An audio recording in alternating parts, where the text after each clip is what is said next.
വിളർച്ച മുക്ത കേരളത്തിന് സംസ്ഥാന ആരോഗ്യവകുപ്പ് നടപ്പിലാക്കിയ വിളർച്ചയിൽ നിന്നും വളർച്ചയിലേക്ക് എന്ന വിവാ കേരളം ക്യാമ്പയിനിലൂടെ ഒരു പെൺകുട്ടിയുടെ ജീവൻ രക്ഷിച്ചു. സ്കൂൾ ലെവൽ വിവാ ക്യാമ്പയിനിലൂടെ നടത്തിയ പരിശോധനയെ തുടർന്ന് ഹീമോഗ്ലോബിൻ അളവ് വളരെ കൂടിയതിനാൽ കുട്ടിക്ക് വിദഗ്ധ ചികിത്സ ലഭ്യമാക്കി. ഹൃദയത്തിന് സാരമായ പ്രശ്നമുള്ള കുട്ടിക്ക് കോട്ടയം മെഡിക്കൽ കോളേജിൽ ഹൃദയം തുറന്നുള്ള ശസ്ത്രക്രിയ നടത്തി. വിജയകരമായ ശസ്ത്രക്രിയയിലൂടെ കുട്ടി ജീവിതത്തിലേക്ക് തിരിച്ചു വരികയാണ്. മുഴുവൻ ഫീൽഡ് തല ആരോഗ്യ പ്രവർത്തകർക്കും ശസ്ത്രക്രിയ നടത്തിയ കോട്ടയം മെഡിക്കൽ കോളേജിലെ ടീമിനും ചികിത്സ ഏകോപിപ്പിച്ച കോട്ടയം ജില്ലാ ടീമിനും ആരോഗ്യവകുപ്പ് മന്ത്രി വീണ ജോർജ് അഭിനന്ദനം അറിയിച്ചു. കഴിഞ്ഞ വർഷം ആരംഭിച്ച സ്കൂൾ തല വിവാ ക്യാമ്പയിനാണ് വഴിത്തിരിവായത്. വിളർച്ച കണ്ടെത്തുന്ന പെൺകുട്ടികൾക്കും സ്ത്രീകൾക്കും മതിയായ അവബോധവും ചികിത്സയും ലഭ്യമാക്കുകയായിരുന്നു ലക്ഷ്യം. കോട്ടയം ജില്ലയിൽ ഏറ്റവും കൂടുതൽ പെൺകുട്ടികൾ മാത്രം പഠിക്കുന്ന പാലയിലെ സ്കൂളിൽ ക്യാമ്പ് നടത്തിയപ്പോഴാണ് 12ാം ക്ലാസ്സിൽ പഠിക്കുന്ന കുട്ടിക്ക് ഹീമോഗ്ലോബിൻ അളവ് ഉയർന്ന നിലയിൽ കണ്ടെത്തിയത്.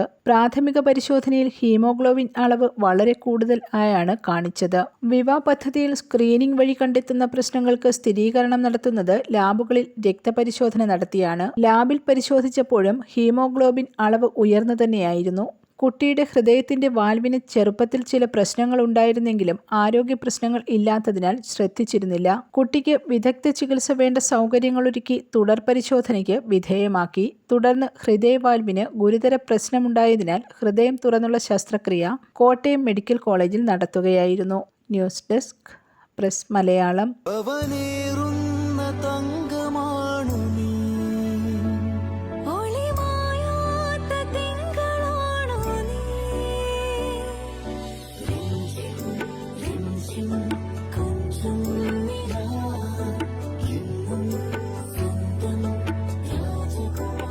Be a Rajakumari. Rajakumari Gold and Diamonds. The trust of Travancore. Rajakumari.